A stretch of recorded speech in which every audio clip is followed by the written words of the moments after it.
নমস্কার, আমি শুভ্রজিৎ দাস। আমি ডব্লিউবি 2020 কনস্টেবলের সিলেক্টেড ক্যান্ডিডেট। বর্তমানে আমি পিটিএস সালুয়া থেকে ট্রেনিং করে কৃষ্ণনগর স্যাপের 9th ব্যাটালিয়নে পোস্টিং পেয়েছি। আমি দাদারই উত্তরণের পরে পথে কোচিং সেন্টার থেকে পড়াশোনা করেছি। 2021 সালে জানুয়ারি মাসে আমি দাদার এই উত্তরণের পথে ট্রেনিং সেন্টারে ভর্তি হই এবং তখন আমি দাদাকে ঠিক ভালো করে তখন বুঝতে পারিনি।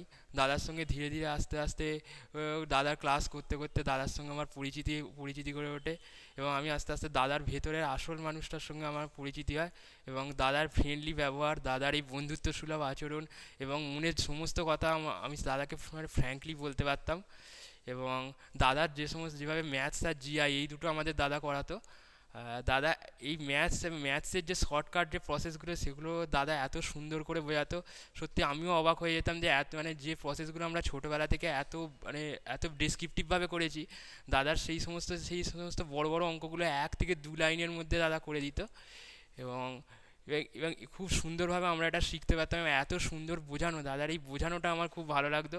এবং মাঝে মাঝে দাদা টেস্টও নিত এবং সেই টেস্টে হয়তো মাঝে মাঝে দাদা কঠিন প্রশ্ন করতো, কিন্তু সেগুলো আমাদের আমাদের ভালো করে শিখতে পারার জন্য।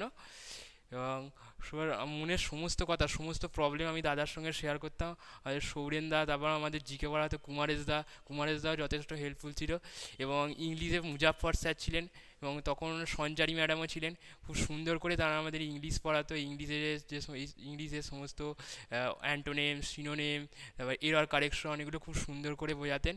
এবার এই যে সমস্ত তখন মনে হতো যে ছোটোবেলা থেকে যে সমস্ত জিনিসগুলো আমরা মানে মানে আমরা মুখস্থ করে যেগুলো চালাতাম, সেগুলো এখানে কী সুন্দর শর্টকাট প্রসেসের মাধ্যমে আমরা সেগুলো জানতে পারতাম।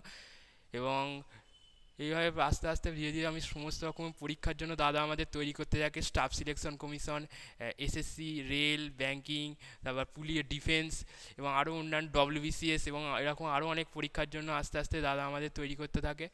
এবং ধীরে ধীরে আমরা একটার পর একটা পরীক্ষা আস্তে আস্তে পাস করতে শুরু করি। প্রথমে আমাদের মনে হতো এই কম্পিটিটিভ পরীক্ষা কী না কীভাবে পাস করবে, এতজন পরীক্ষার্থীর মাঝে কী করে নিজের সেরাটা দেবো। কিন্তু যেভাবে প্রসেসটা জানলাম, কীভাবে কত সহজে কয়েক সেকেন্ডের মধ্যে কয়েক হাজার পরীক্ষার্থীকে পিছনে ফেলে আগে এগিয়ে যাওয়া যায়, সেটা সেই শর্টকাট, সেই ব্রহ্মাস্ত্রটা আমরা দাদার কাছ থেকে জানতে পারি। এবং দাদাদের কাছ থেকে এবং উত্তরের পথে আরও যে সমস্ত টিচার, তাদের কাছ থেকে খুব সুন্দরভাবে আমি আয়ত্ত করতে পারি। এবং সবচেয়ে বড় কথা, তারপর থেকে আস্তে আস্তে পরীক্ষাগুলো একের পর এক পাস করতে শুরু করি। প্রথমে ডব্লিউপি কনস্টেবলে প্রিলি পরীক্ষা হয়েছিল। প্রিলি পরীক্ষা যদিও আমি খুব সিরিয়াসভাবে দিইনি, কিন্তু তখন মোটামুটি দাদা তখন 6 মাস তখন প্রিপারেশান ছিল দাদা, তারই মধ্যে আমাদের যেভাবে তৈরি করে দিয়েছিলেন, প্রিলিতে খুব আরামসে কাট অফ পার করি। এবং এরপর আস্তে আস্তে আরও অন্যান্য পরীক্ষা, আমার ওয়্যারলেস অপারেটর ছিল, এসআই ছিল, এই সমস্ত পরীক্ষাগুলো আস্তে আস্তে প্রিলি পাস করতে শুরু করি। এবং এরপর আসে যে আমার ডিফেন্সের পরীক্ষার ক্ষেত্রে যেটা সবথেকে বড় সমস্যা আছে মাঠ। দাদা আমাদের মাঠেরও বিভিন্ন ট্রিক দিত এবং মাঠ পাস করা যায় সেটা কীভাবে, সেটাও আমাদের বলতো। এবার ধীরে ধীরে আমার নিজেও খুব আমি মন থেকেও খুব মনে যে একটা জোর নিয়েছিলাম যে আমাকে এই মাঠটা যে কোনোভাবে পাস করতেই হবে। ধীরে ধীরে 3 মাস 4 মাসের প্র্যাকটিস করার পর, খুব হার্ড প্র্যাকটিস করার পর দিন রাত তখন মোটামুটি মাঠ নিয়েই তখন আমি পড়ে আছি। এর সাথে সাথে মেন্সের প্রিপারেশনও নিতাম দাদার কাছে। মেন্সে দাদা বিভিন্ন ধরনের ট্রিক দিয়েছিল, বিভিন্ন ধরনের স্টাডি মেটেরিয়ালস দাদা প্রোভাইড করতো। সেগুলো থেকে খুব সুন্দরভাবে মেন্সে কঠিন কঠিন অঙ্কগুলো খুব সুন্দরভাবে আয়ত্ত করতাম। এবার এদিন মাঠের ডেট পড়েছিল আমার, দুর্গাপুরে মাঠের ডেট পড়েছিল 2022 সালের, সম্ভবত ডেটটা ছিল 4 এপ্রিল। সেদিন দুর্গাপুরের মাঠ পড়েছিল। প্রথম যখন মাঠে যাই, মাঠটাকে তোমার এই 200 মিটারের ট্র্যাকটাকে মনে হচ্ছে কীভাবে দৌড়বো, যেন অনেকটা বড় ট্র্যাকই মনে হচ্ছিলো। কিন্তু কিন্তু যখন রাউন্ডটা শুরুটা করলাম, তখন তো একটা পাক দেওয়ার পর তখন মনে হচ্ছে দূর, এ তো কিছুই নয়, খুব আরামে হয়ে যাবে। 6-9 মিনিটে আমি সাড়ে ছ মিনিটে 1600 মিটার যেটা দৌড়ানোর কথা, 6-9 মিনিটে আমি 1600 মিটার কমপ্লিট করি। ব্যাস মাঠ পাস করলাম। এবার শুরু হয়ে গেল যত রকম প্রশ্ন, যত রকম দাদার কাছ থেকে যত রকম স্টাডি মেটেরিয়ালস, যত রকম বই, বুক, সাজেশন থেকে যত রকম প্রশ্ন কালেকশন, যাতে মেন্স পরীক্ষার নাম্বারটা অনেকটা বেশি পরিমাণ আমি তুলে রাখতে পারি। এবং ধীরে ধীরে ম্যাথস, জিকে, জিআই, ইংলিশ যত বিভিন্ন জায়গা থেকে কালেকশন করে দাদার সাহায্য নিয়ে আস্তে আস্তে প্রিপারেশান নিতে শুরু করি। এবং মেন্সে আমার স্কোর দাঁড়ায় 85 নাম্বারে কনস্টেবল মেন্স পরীক্ষা হয়, তার মধ্যে আমার স্কোর দাঁড়ায় 60.5। এবার এইটা নেওয়ার পর 60.5 এই নাম্বারটা আসার পর তখন আমি মনে করি যে তার এবার আমার সামনে দাঁড়িয়েছিল এটা আছে, সেটা হচ্ছে ইন্টারভিউ। প্রথমে আমি ভেবেছিলাম ইন্টারভিউয়ের প্রিপারেশান বাড়িতেই নেব, কিন্তু তখন আবার ভাবলাম না, ইন্টারভিউটা আমাকে সিরিয়াসভাবে দিতে হবে, ইন্টারভিউটা খারাপ হলে হবে না। যতই বেশি নাম্বার পাই বেশি নাম্বার তৈরি হয়, কিন্তু ইন্টারভিউ এইটা একটা খুবই সম্মানের জিনিস বলে আমার মনে হয়েছে, ইন্টারভিউটা ভালো করে দেবো।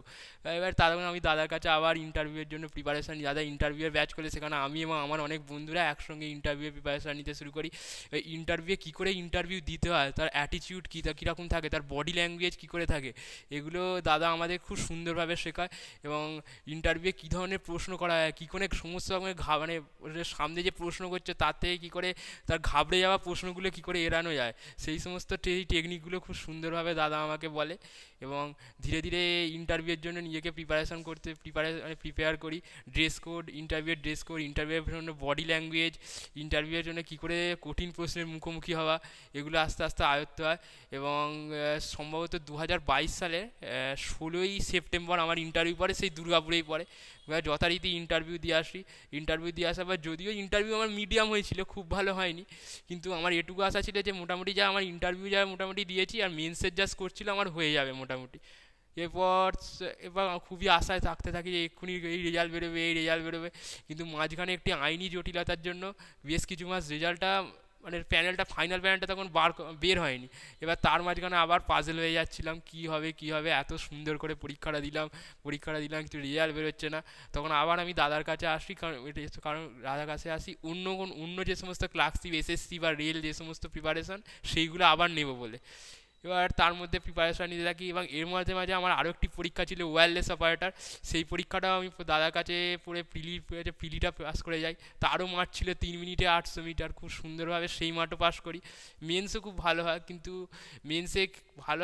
মেন্সের মধ্যে খুব একটা বেশি ছিল না, তাও আমি যথেষ্ট সাধ্যভাবে চেষ্টা করেছিলাম, পাস করেছিলাম মেন্স। ইন্টারভিউ দিয়ে এসেছি, যদিও ফাইনালে গিয়ে ভাগ্যক্রমে সামান্য কিছু নাম্বারের জন্য হয়নি।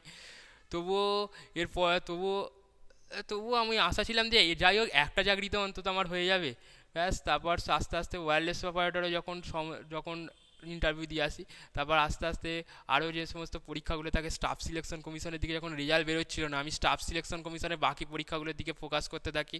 তার মধ্যে মোটামুটি ভালোই হয়, আস্তে আস্তে ফোকাস করতে থাকি। এবারে পরীক্ষা দিতে ফাইনালি 2023 সালে 19শে এপ্রিল আমার কনস্টেবল পরীক্ষা ফাইনাল প্যানেলটা বের হয়। এবং যখন আমি যখন মেরিট লিস্টের নামটা দেখি, সে আনন্দ মুখে ভাষায় প্রকাশ করা যায় না। সে আনন্দে একমাত্র একজন ক্যান্ডিডেটই বুঝতে পারে যে সে কঠোর পরিশ্রমের ফল কী হয়, একমাত্র সেই মেরিট লিস্ট দেখে কতটা মিষ্টি হয় কঠোর পরিশ্রমের ফল, সেটা যে একমাত্র এক ক্যান্ডিডেট যে কঠোর পরিশ্রম করেছে সেই বুঝতে পারে, ব্যাস। তারপর দাদাকে ফোন করে খবর দিই, বাড়ির লোক খুবই আনন্দিত হয়ে যায়। আর দাদাকে ফোন করে খবর দিই, দাদাদের ইয়ে করি, দাদাও আমাকে যথেষ্ট প্রশংসা করতে থাকে দাদা। এবার তারপর যখন একদিন ভাবলাম দাদার সঙ্গে আসবো, দেখা করব, কিন্তু ঠিক যেদিন আমি আসতে যাব তার আগের দিন রাতেই আমার জয়েনিং লেটার চলে আসে। পরের দিন সকালে আমাকে জয়েনিং করতে বলে, সিঙ্গুর আড়তে যখন জয়েনিং করতে পারে, তখন দাদার সঙ্গে আর দেখা হলো না। তবে দাদার সঙ্গে আমার ফোনে যোগাযোগ থাকতো, এবং দাদা আমাকে এখন অবধি আমাকে দাদা যেটা বলে যে এইখানেই সব কিছু শেষ না করে দিতে, এখনও আমাকে আরও হায়ার লেভেলে যেতে, আরও উচ্চ সাব ইন্সপেক্টর বা আরও যে সমস্ত হায়ার অফিসার র্যাঙ্কের যে সমস্ত পরীক্ষা আছে সেইগুলো দিতে।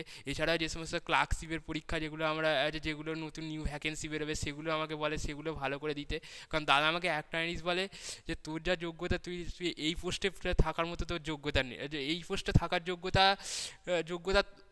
এই পোস্টে থাকার মতো যোগ্যতা নেই, তোর আরও হায়ার পোস্টে যাওয়ার যোগ্যতা আছে। এবং আমিও মনে করি আমার মধ্যে সেই যোগ্যতা আছে, তাই আমিও আরও প্রিপারেশান নিই দাদার কাছ থেকে আস্তে আস্তে। আমি হয়তো দাদার কাছে এখন হয়তো অফলাইনে তো আসা সম্ভব নয়, তাই দাদার কাছ থেকে আমি অনলাইনে হয়তো বিভিন্ন কোর্স আরও যে সমস্ত দাদার ক্লাসগুলো করব, এবং কোনো অসুবিধা হলে দাদা আমাকে অবশ্যই সাহায্য করবে, এই আশা নিয়ে আমি সামনের দিকে আরও এগিয়ে যেতে চাই। নমস্কার।